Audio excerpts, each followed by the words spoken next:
Enrolling and retaining children in schools are not just personal investments, but strategic development tools that transform societies, empower individuals, fosters equity, and lays the groundwork for long-term national prosperity, which provides numerous benefits at the individual, family, community, and national levels and span across social, economic, and health dimensions.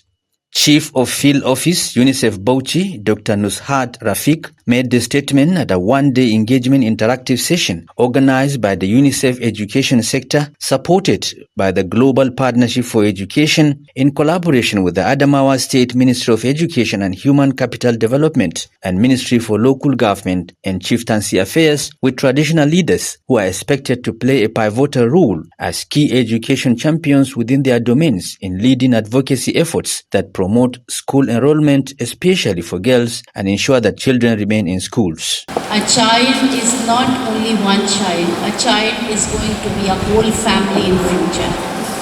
An educated child, educated girl, coming up as an educated mother will give rise to an excellent family which will contribute to the culture, society, and future of Nigeria, inshallah.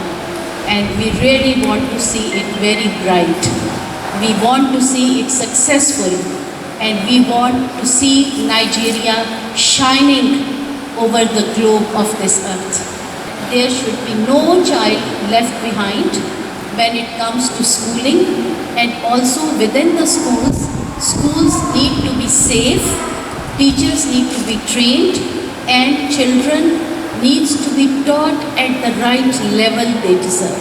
So teaching at the right level with quality is something we are looking forward to. UNICEF education specialist Dr. Abdurrahman Ibrahim Adu explained that community-based monitoring of school attendance and performance involves local stakeholders actively participating in tracking and improving educational outcomes, which creates a partnership that promotes accountability, boosts student outcomes, and fosters sustainable development. I like to see that we reduce this issue of our school children. Then the second one is enhance awareness and alignment of traditional institutions with state education priorities, policies, and rural supported initiatives. Like what I have said in the objective, there are a lot of project interventions going on, but the traditional leaders, are they aware if they are not? This is the golden time for us to look at this intervention and also to chart the way forward. How can we strengthen the commitment between the government agencies and also the traditional institutions to support these initiatives? Then the last but not the least is actionable resolutions and follow-up mechanism. Like what I have said, it is not going to be a one-man presentation where someone will just come and present the data. Commissioner of Education Dr. Umar Garba Apela, represented by the Permanent Secretary Aisha Umar, emphasized that education equips children with essential knowledge, skills, and values needed for future opportunities in life, as it enhances literacy, numeracy, and problem-solving skills, which are crucial for both academic and practical success. Today's engagement is part of our ongoing commitment to reposition the education sector in Adamawa State. And therefore, we are gathered here today to explore how we can work together to address some of our persistent challenges in the education sector, especially the number of out-of-school children is always increasing, not decreasing. High number of out-of-school children is always increasing. So our well fathers, they have to do something about that. Commissioner for Local Government and Chieftaincy Affairs Yayaji Mijiawa, represented by the Permanent Member 1 Adamawa State Universal Basic Education Board ADL Kurda, revealed that educated children are more likely to secure better jobs and break the cycle of poverty, adding that investing in children's education boosts individual income levels and national economic development. It is imperative to discuss the issue of out-of-school children in Adamawa State.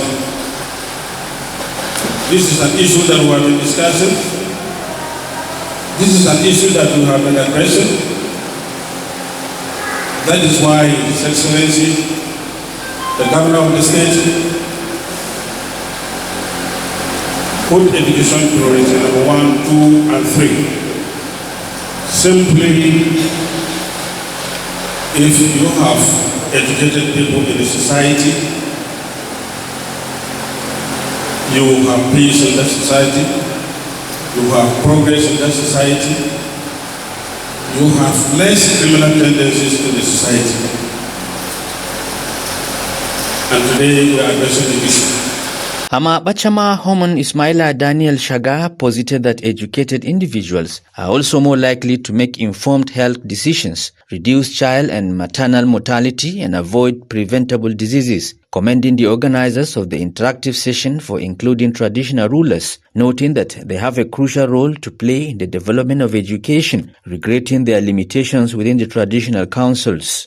If traditional rulers will be integrated into this system, there must be a way to legitimize their role. We have, like the presenter from Kano said, he said there are district heads, there are village heads, there are both layers of people, and all of them are capable of going to schools and finding out whether things are working right or not, and coming back to communities and talking to communities whether they need to support and contribute towards this education or not. But that mandate is not there. So I don't know how you want to do it. Just like the federal government itself, through the constitution, does not recognize the traditional rulers.